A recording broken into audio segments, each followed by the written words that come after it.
Live from Orlando, Florida, you're listening to the Orlando Magic HQ podcast, the voice of Magic fans. Join us every week for a unique fan perspective on all of the latest Magic news and updates. The show starts now.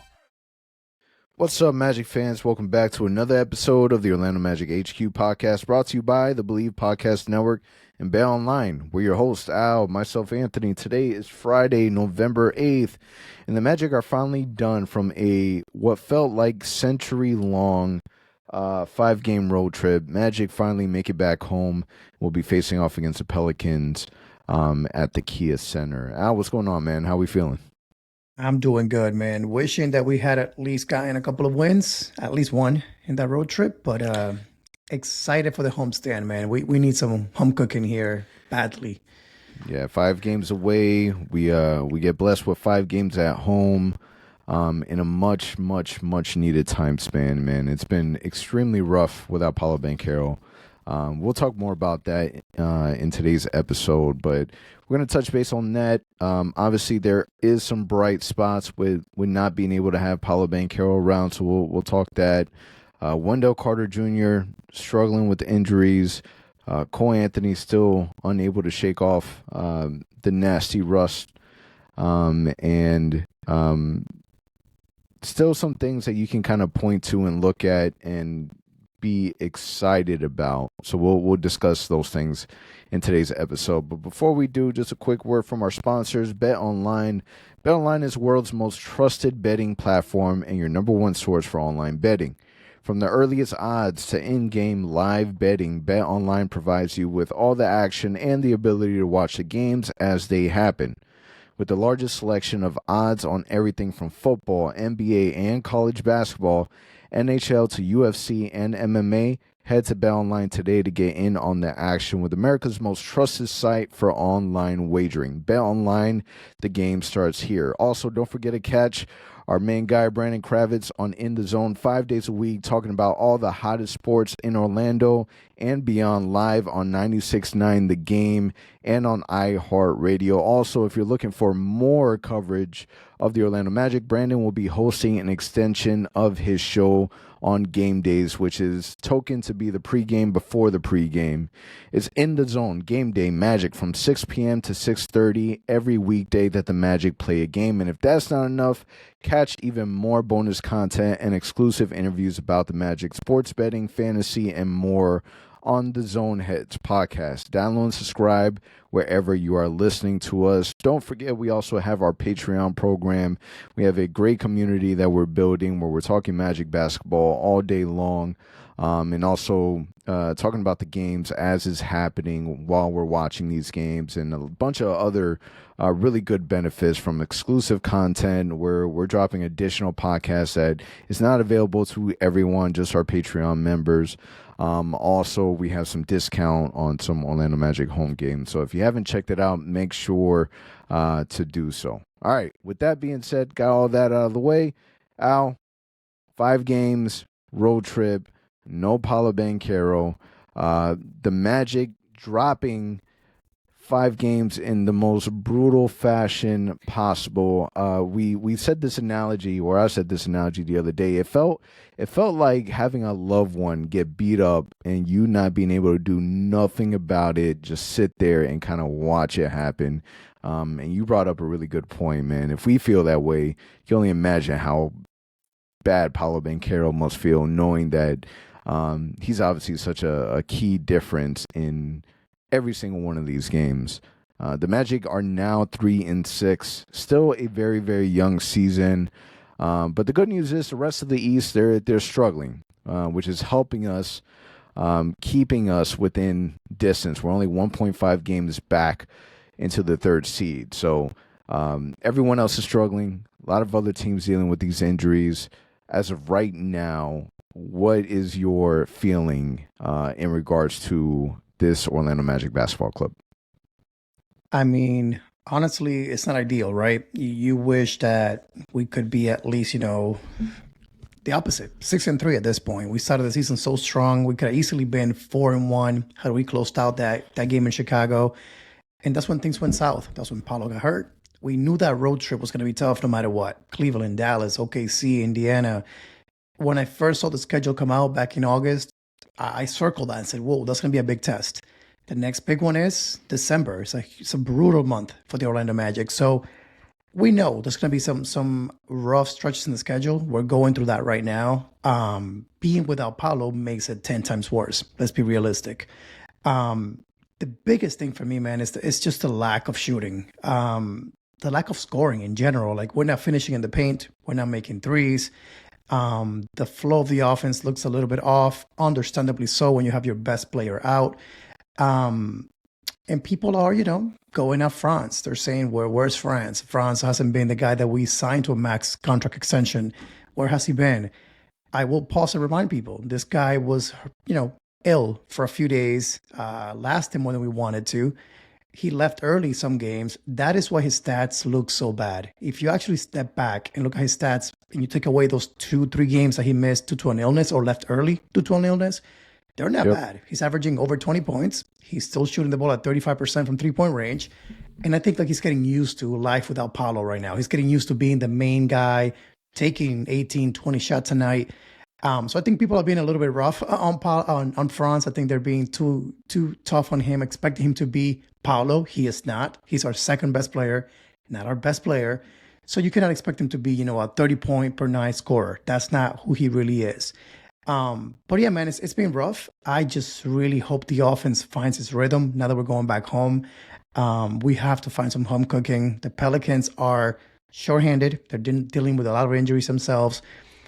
We have the Wizards, the Hornets. So we have some good games here to say, hey, man, let's find our rhythm here. We have some practice time Saturday and Monday. So hopefully we can win some games. But what about you? What has caught your attention this past 5 games, and especially the games without Paolo? Yeah, I mean, the biggest thing, man, is that I feel like, and obviously it could always be worse, but I was surprised by how much we're struggling on the defensive end. You didn't think, or at least I didn't think, Paolo Banchero defensively would have made such a big difference. Even Wendell has always been looked at as undersized, and it's not like he's this crazy rim protector. I honestly thought that we would have been able to at least compete in a way where we're still a top 3 defense in the NBA. I'm not sure exactly where we're at. I haven't taken a look at the stats, and you can point at a couple bright spots, like keeping the Thunder, at 102 is good defense. But I mean, man, to start off the game, I mean, we're giving them 30, 40 points in the first quarter. Like, there's moments where you look at it and you're just like, man, this is, somebody stopped the bleeding. And I felt like there was just a lot of moments like that. A bright spot that I would say that I love, and I want to give kudos to, is definitely Coach Mose, because I like some of the decisions that he's making in terms of a rotational piece. He's doing what he can with what he has, right? Which, quite frankly, it's not a whole lot, right? Last season, we had the badge of honor of, being able to say that we have one of the best second units in the NBA. And that's just not the case this season.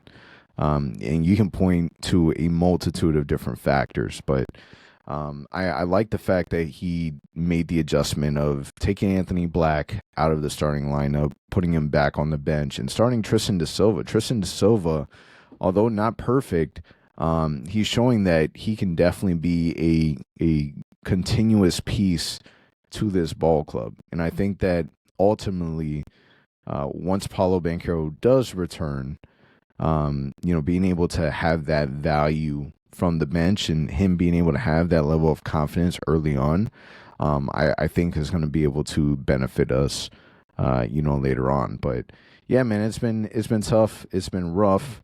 It's not pretty. It's not pretty.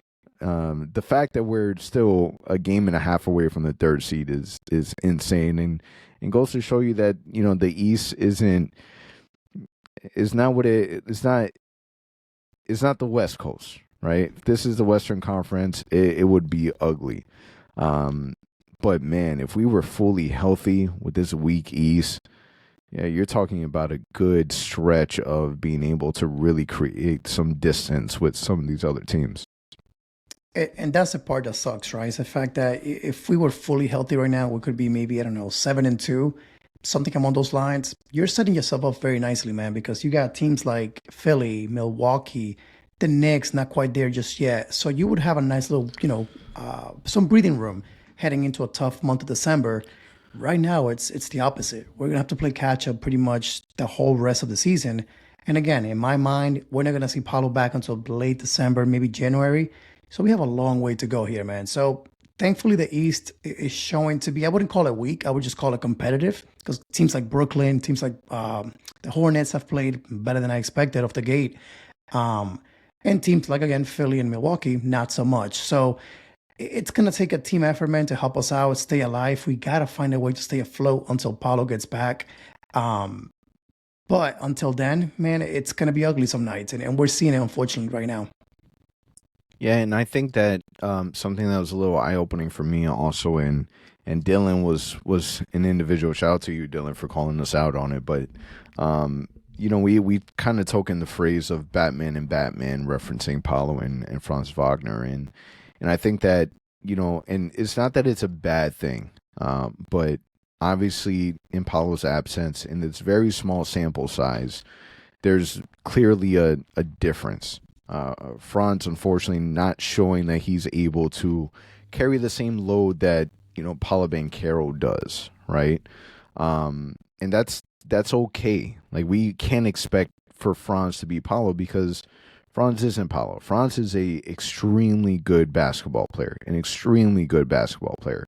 that is able to elevate even more when he has a player like Paolo Banchero. And it's an adjustment for them too. They have to be able to learn to be able to, play without him. And we've seen some good things from Jalen Suggs. If there's one thing that I am excited about, and this is one of the concerns that we had in the offseason, is can Jalen Suggs carry over the momentum he had from last season into this season? And so far, he's shown that he has been able to do that. So that's one thing that you can kind of hang your hat on and say that it's a bright spot. Now, do you feel like Franz has been able to do enough? Like, are you disappointed, or are you expecting more from Franz? So I think Franz is doing what he does, man. I think that, again, like I said earlier, when you look at his stats, outside of those games that he left early, they're not horrible. And I'm actually pulling them up right now. But like, you look at games like Dallas was the only really bad one that he's had where he actually played a decent amount of minutes. But outside of that, OKC, 22 points, 4 rebounds, 2 assists. Indiana, 28 points, 8 rebounds, 6 assists. You go back to the first 3 games of the season, Miami, Brooklyn, Memphis, 23 points, 29 points, 23 points. So it sucks for him that he ended up leaving early those games against Cleveland. I'm sorry, not Cleveland, Dallas, Indiana, because unfortunately you look at the stats and they look really bad. But it's because of that. With the games that he's actually been playing, actually being healthy, he's been playing fairly well. And I'll even throw out there the fact that, what did Paolo say when Franz had to leave early those games? He said life is difficult when Franz not out there.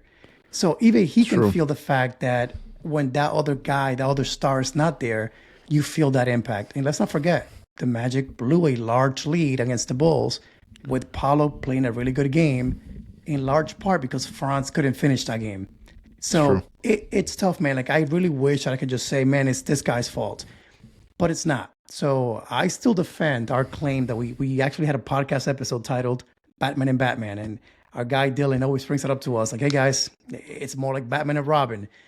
I still think that there's a world out there that when these two guys are healthy and Jalen Suggs is making shots, these two guys are really, really hard to stop. And we got to witness that for the first 3 games of the season where Franz was dominant. He was making threes. He was scoring over 23 points a game while Paolo was killing it too. So I wouldn't say that he's not doing enough. I would just say he's adjusting to life without Paolo. He's adjusting to coming back from being ill for a few days there. I don't know what he had, a cold, the flu, whatever it was. But outside of that, he's played fairly well. What we need, if you ask me, is the other guys on the team to help out. We got guys like Gary Harris. KCP had a decent game yesterday, but primarily he's been missing in action since game one. Jonathan Isaac. I mean, I don't know if you've noticed this too, but Jonathan Isaac looks sluggish, even on defense. He's had a nice block. Let's not lie. He has always a highlight block every single night. But outside of that, defensively, he doesn't look like the same guy that we saw last year. Offensively, it's either an open three or he gets stuck trying to do some sort of move on offense that he cannot finish. If Jonathan Isaac can hit that corner three consistently, like we're not asking him to go out there and drop 25 points a game, but if he can be a threat from the 3-point line, that would be a massive addition. But he's not even doing that. So that's what I'm saying. So when guys look at the main guy, right now it's Franz, right? You're pointing at him. Yes, we wish he could be dropping 30 a night. We wish he could be winning these games.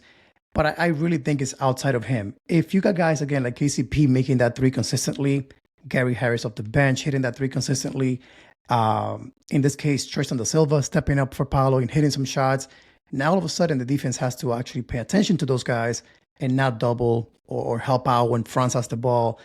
It's going to make life so much easier for him. So I think it's bigger than just Franz at this moment for the Magic. And you were talking earlier about defense and how we're ranking there. I'll just check it here real quick. The Magic are 6th in defense in the NBA right now. We expected that. That's nothing new. And mind you, to your point, that is with us allowing some crazy runs in some quarters where teams are scoring 38, 40 points. So not too bad. To my point originally, on offense though, we are the 29th worst team in the NBA at 105.8 in offensive rating, meaning bottom of the league once again. So it's to be expected, but man, we got to find a way to make shots because if we can't score, I don't care if we hold teams to 98 points. If we're not scoring 80 or 90 points, we're still not going to win that game. Yeah, the Magic ended up because the first 4 games without Paolo is where it just got ugly, right? 2 games that we barely scored over 85 points offensively. Obviously struggle. We're relying so much on Franz and Jalen Suggs. And you're right, man. The bench, the vets, they all got to step up, man. Gary Harris, Jonathan Isaac, KCP, who, dog, we're spending money on you, right? Cole Anthony. Like these are all people that we know can contribute and help this team win, but we just haven't, for whatever reason, we just haven't seen it happen. And that's really where the tough part really comes in because the contribution that we're getting, we're seeing it from, Tristan da Silva. Goga had a really, really good game against Indiana, who somehow always plays great against Indiana. It's always like a revenge game for him.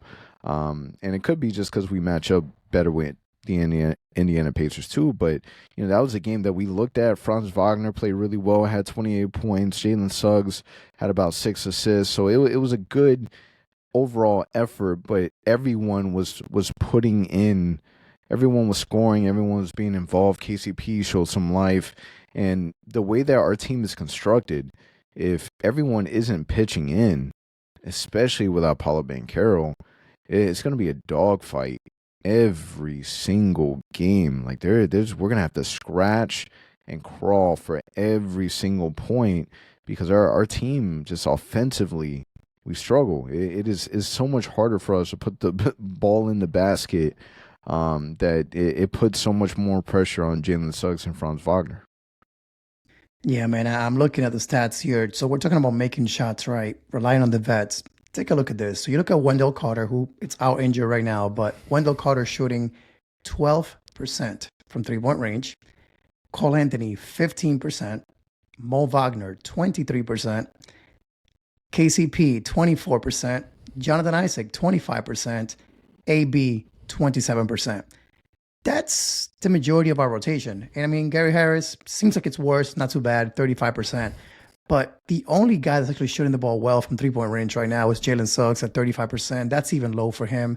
And Franz Wagner at 35%. But just shows you it's a team effort right now. Everybody in the team is struggling to shoot the ball right now. So if those numbers don't change, and I think they will during the home stretch here, the homestand that we have, but It's a team effort, man. Again, if Franz able to dish out that pass to the corner and J.I. can hit it and KCP can hit it, it's going to make us a much, much better team. But right now, it's brick city, man. And no matter who's shooting the ball right now, it's a brick. So hopefully that'll change at home. But it's concerning, man, because again, we paid all these guys a lot of money. You talk about Wendell getting extended, J.I. got extended, Gary Harris got brought back. Mo Vagner got brought back. Cole Anthony got paid. So all these guys mentally should be safe. Orlando's my home for the next few years. We're building this thing. And all of a sudden, it's like something's happening. I don't know where, but something happened where now these guys that were contributing are no longer contributing. It doesn't make any sense to me. Yeah, so you take on the Pelicans tonight, and then you look at the Washington Wizards. You're hoping that you can take home court. The Magic, obviously, we play better at home, so you're hoping that you can take down the Pelicans, but the Pelicans are still a really good basketball team. If not, then you're circling that Wizards game as, you know, a game that the Magic should win on paper, but the Magic are going to need to find a win sooner rather than later. There's nothing worse than having a losing streak kind of pile up on you. So when you take a look at the Pelicans, what do the Magic need to do to finally pull out a win when they don't have Wendell Carter, when they don't have obviously Paolo Banchero? What do we have to do to be able to shell out a win? A desperate win. I mean, the benefit here is that thankfully the Pelicans are actually more injured than we are. So they don't have McCollum, they don't have Murray, they don't have Trey Murphy. So they have a bunch of dudes that are out that are usually key contributors on their team. So they still have Ingram, they still have Zion. So they have their two big guys. So you have to deal with those two. But outside of that, their depth should be an issue. So hopefully Friday night, tonight, the bench shows up, the vets show up, and they help out. Because if we can actually win those minutes where the bench is in, I think that's the key for our game tonight. If you go back to last year, that's how the Magic won a lot of games. The starters were kind of keeping up with their starters. The bench would come in, outscore them by 10, by 8 points, and all of a sudden we're cooking. So hopefully tonight that starts where we see J.I. hit some shots at home, Gary Harris help out, AB have another solid game, and they give us a lift. I think that's the key for us in this game against the Pelicans, because again, they'll be shorthanded, and we need that game, man, because again, we do have some easy games coming up with Washington, the Hornets, but you got to get this one because you don't want to go into a 6-game losing streak. So those are my keys for that game. Let's talk about Cole Anthony real quick. Obviously has been struggling all season long. There's a couple of DNPs, for him this season already. He's on the verge of completely being out of the rotation. He's already out of the rotation, but we're talking about like not seeing the floor at all, period. Right? Is now the time to panic for Cole Anthony? Small sample size, but do you see this turning around soon, or is this just kind of where it's at with Cole Anthony? I mean, we talked about this briefly last week. I just think that with AB stepping up and being now our backup point guard, that's his role. I just think that Mose is not trusting Cole Anthony as our backup shooting guard, like playing that position. And when you're not making shots, you're not hitting anything, whether it's 3-point shots, mid-range, layups. It's tough to put you out there when you're a 6'1" guard who's lacking, or failing to score the ball right now. So again, back to the homestand. Hopefully he can get an opportunity to go back in the court at home, playing in front of the fans, and hopefully he can find his rhythm, man, because it's crazy. How can you go from being a key member of our rotation for the last 4 years and all of a sudden you cannot make a shot? Like, that doesn't make any sense to me. So there's some adaptation going on for him. He's no longer a backup point guard. He's now relying on being off ball. I understand all that. But man, when you have an open three, you got to make those. When you got a clear path to the basket, you got to finish that runner or that layup. And none of that is happening right now. So I still believe Cole will find it. I also will say, though, I think Coach Mose has to find a way to involve him back into the team some way, somehow. You cannot just bench this dude who you just re-signed, last year to a big contract. You extended him, and all of a sudden you can't use him. Like, that doesn't bode well for his future in the Magic then, because if you're not using him now, December 15th is a month away. Do you trade him at that point? Like, what's going to happen? And if that's something that you decide to do, I mean, what's his value at that point? Last season with us having one of the best second units, Cole Anthony is a big element of that. You know what I mean? So offensively, for a team that struggles, we need his ability to be able to score the basketball.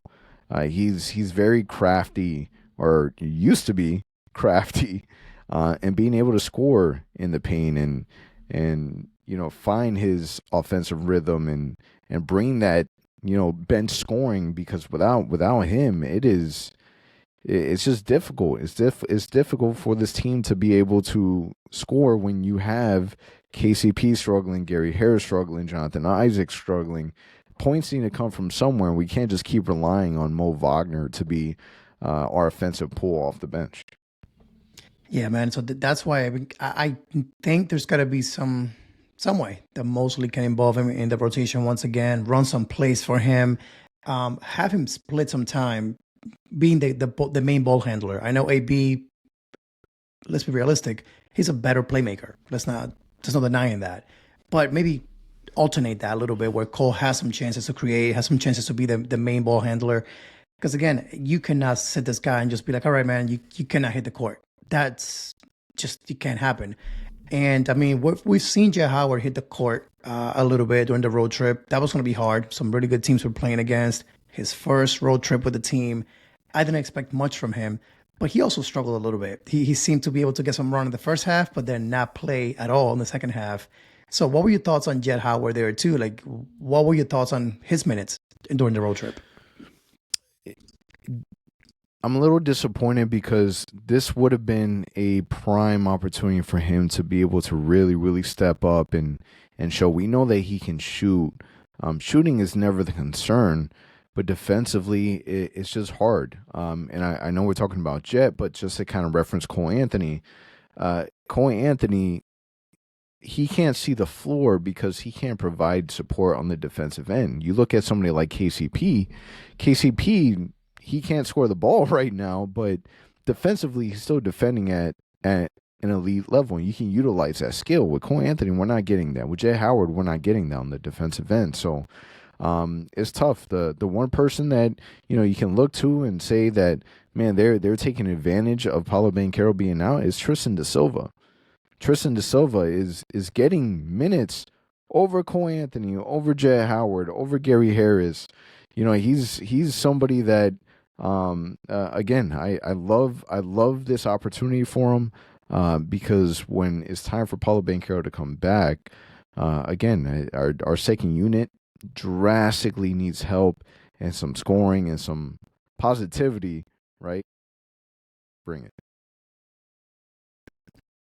Yeah, man, I think they have to figure something out. But I will say, like you mentioned, Tristan has been the winner out of the situation with Paolo being out. He's found a way to make the best of it. He's been hitting some open threes. He's been actually taking advantage of the minutes, playing good defense. We said it before. He reminded us a lot of Franz when he was a rookie. And again, we're seeing it once again. He doesn't make mistakes. He plays within the flow of the offense. He doesn't try too hard to showcase his skills. He lets the game come to him. So I think that he is definitely doing a good job. He's impressing us. He is looking like a 4-year college player. So, I mean, I've been impressed with him so far. I do want him to be a little more aggressive offensively. Like, if he's open, don't think about it. Just let it go. His shot is beautiful, man. Like, that 3-point shot of his, the form is beautiful. So, and he's making them too. So he should not be overthinking it out there. But I'm glad that he's getting some minutes. I do like him at the 4. I like him next to Franz, next to Jalen Suggs, and the rest of the guys in the starting lineup. So far, he's been pretty impressive to me. So tonight we have the New Orleans Pelicans, Sunday against the Wizards. And then we have a couple NBA Cup games coming up. We got Tuesday against the Charlotte. That'll be our first NBA Cup game. Wednesday against Indiana. We'll see them again. And then Friday against Philadelphia, which will also be an NBA Cup game. So when you take a look at these next 5 games, Al, what are you predicting as the outcome for us? Ideal scenario is we go 3-2. I think if we can some way somehow beat the Pelicans, the Wizards, and I'm gonna say one of Charlotte or Indiana, one of those two, I'll be happy with that. If we can find a way to win 3 games, we cannot, by any means, we cannot just win one game. So hopefully we can go 3-2. 2 NBA Cup games coming up too, so some good games there. The Philly game, we just heard today that Maxey is going to be out for 2 weeks, so they are getting Embiid back. PG still getting adapted to the new team. He's playing, I think, limited minutes also, so that game might be winnable if we can put it all together. But yeah, man, I'm excited for the NBA Cup games. Last year, they were very, very exciting, especially in person at the arena. You know, the crowd was for it. So hopefully we can win at least 3 games this week. What about you? What are your thoughts on this upcoming week? Yeah, I'm going 2-5. 2-3. So 2 out of 5. I got us beating Washington. And then I got us beating Charlotte. Charlotte has been playing well. They have LaMelo Ball and then Brandon Miller that just recently hit a game-winning shot. But I'll take the odds against Charlotte. Philly is a team that is interesting, but yeah, if Joel Embiid comes back, it's going to be pretty tough for our guys. And Indiana is a team that we just play well against. I don't know if it's just us matching up well with them, or there's some added motivation when we play against the Pacers. But Magic could end up winning more. Hopefully, fingers crossed. But I'm going to play it safe. I'm going to have us go 2-3. I think it's a smart bet. I just hope that, again, being at home, we play so much better at home than on the road. So hopefully we can steal an extra game and go 3-2. Because again, that would put us at 6-8. I mean, I look at the season always in 10-game stretches. So if we can win tomorrow night and end this first 10 games 4-6, looking at the schedule, even with Paolo, let's be honest, when the season started, I saw those first 10 games and said to myself, if we can be above 500, I'll be happy. The fact that even now without Paolo, we can be at 4 wins, hopefully, if we win tomorrow night, that's not horrible. Again, so we got to find a way to win a few games here at home, but it's definitely much needed. Yeah, so interesting next 5 games. Hopefully the Magic are able to take advantage of these next 5 games of our homestand. 2 of those games being NBA Cup. So we'll see how things go. That's a wrap from us. Real quick episode. Show is presented by Bet Online. We'll catch you guys next week. For all the latest Magic news and updates, visit OrlandoMagicHQ.com and follow us on Instagram at OrlandoMagicHQ and on Twitter at OMagicHQ. Also, remember to subscribe to our YouTube channel and subscribe and leave a 5-star review on your favorite listening platform.